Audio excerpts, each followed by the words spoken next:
In addition to being a decorated former national cyclist, Jude Bentley was also a businessman. He started his business, the bike shop at Robb Street, Georgetown, in 2002, with his wife, Fona Makwat. It is a very emotional time for many, but especially for Makwat and Bentley's two sons, ages 13 and 15.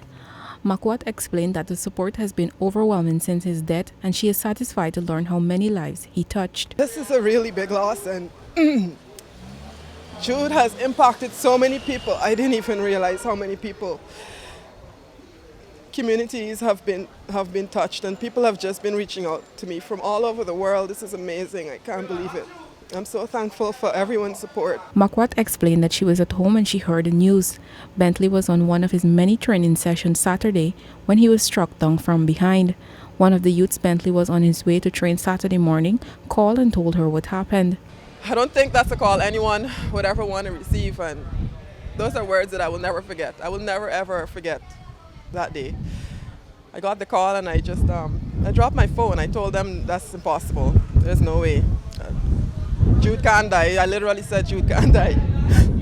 The last time I spoke with him, about 2 days ago, we had a bet. I was supposed to come here and race him on the corner for something. So he owes me a bet. Bentley's efforts to elevate youths in sports will not go unnoticed. He counseled, disciplined, and if they had no financial support, he helped them with sporting equipment or in whatever way he could. This was reflected in the number of cyclists, friends, and family who came out for a Sunday morning ride, something that Bentley would always be remembered for.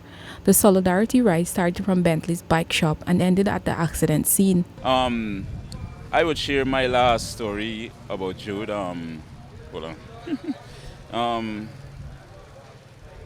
I did a Suriname Guyana ride, and most people have doubted me, saying that we cannot ride a bicycle from Suriname to Guyana. And while everyone was doubting us, Jude was one of the person who said, "Kima and Kwame, you can do it." Yeah, I can remember when I was a young BMS cyclist, Jude called me into the shop and gave me my first pair of cycling tires in order to compete and be better in cycling. And at the time, the tires was 100,000. And for a kid who came from nothing, could not afford it. And to have the best competing with the guys, it made me a better cyclist. It made me who I am today. So cyclists are here today to support him because of the person that he was.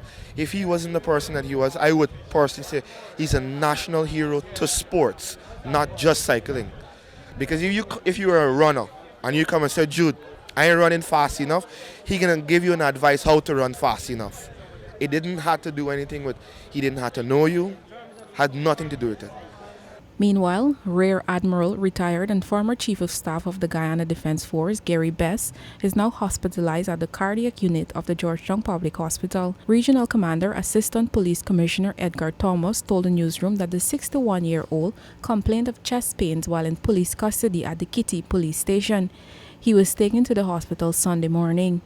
Once the investigation into the accident is complete, the file will be sent to the Director of Public Prosecution for legal advice.